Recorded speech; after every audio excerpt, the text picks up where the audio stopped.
Y'all.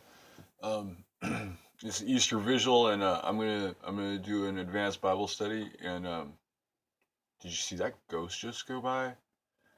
It was either a ghost or a mosquito fly. I'm not sure which. Anyways,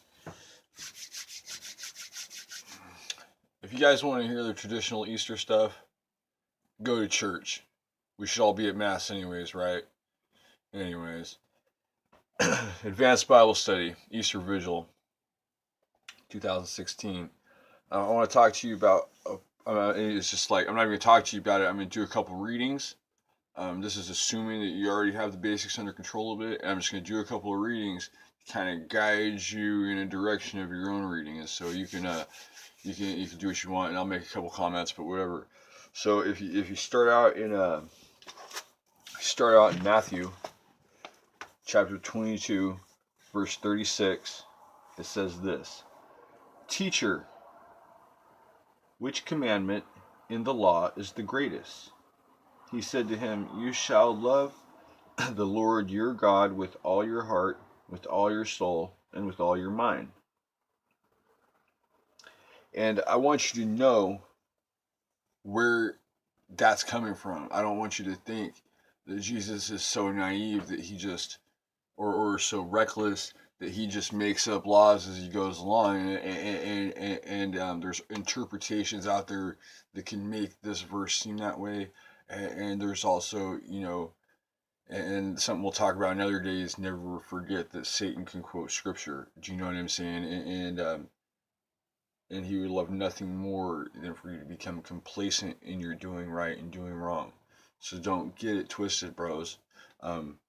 You're expected to know how to act. You know what I'm saying? If you're gonna go around saying you're Christian, anyways.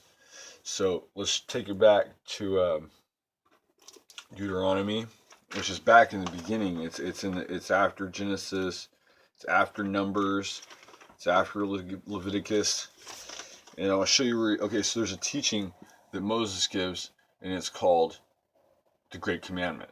Okay, and that's actually what Jesus is quoting there. You know what I mean? He's not just grabbing stuff out of the air, and he's not.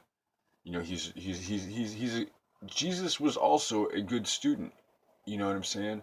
And so anyway, if you go to Deuteronomy chapter 6 and just start reading all the way to verse 5, it goes a little something like this. Now this is the commandment, the statutes, and the ordinances that the Lord your God charged me to teach you to observe in the land that you are about to cross into and occupy, so that you and your children and your children's children may fear the Lord your God all the days of your life, and keep all his decrees and his commandments that I am commanding you, so that your days may be long. Hear therefore, O Israel, and observe them diligently, so that it may go well with you, and so that you may multiply greatly in a land flowing with milk and honey, as the Lord, the God of your ancestors, has promised you. I would just like to comment that I like how he says the God of my ancestors, because the God of my ancestors gets pretty interesting. Anyways, where was I? Ah, yes, I was just getting to the good part. Hear, O Israel, that the Lord is our God, the Lord alone.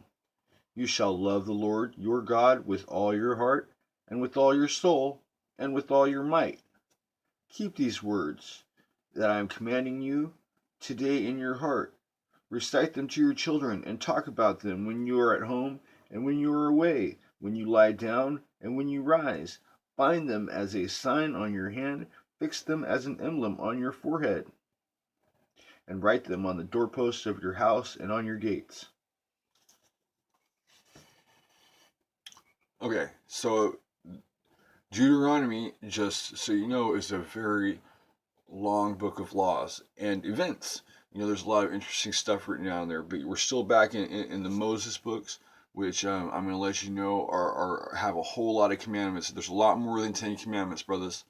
But what I'm going to do for you tomorrow for the actual Easter Bible study is we're going to talk about the commandments a little bit, and I'm going to show you where they're at if you haven't already seen them, and we're going to go a little bit past the first part, because if you go past the first part, it opens up a whole other world of logic.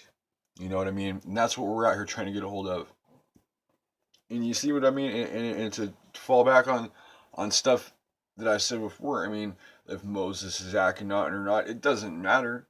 It doesn't matter who wrote it, man. If there's truth in it, you got to find it. And if there's not truth in it, you got to be able to discern the difference. Fortunately, whoever you want to blame the Bible on seems to have had their shit together. Anyways, have a good Easter or before Easter night.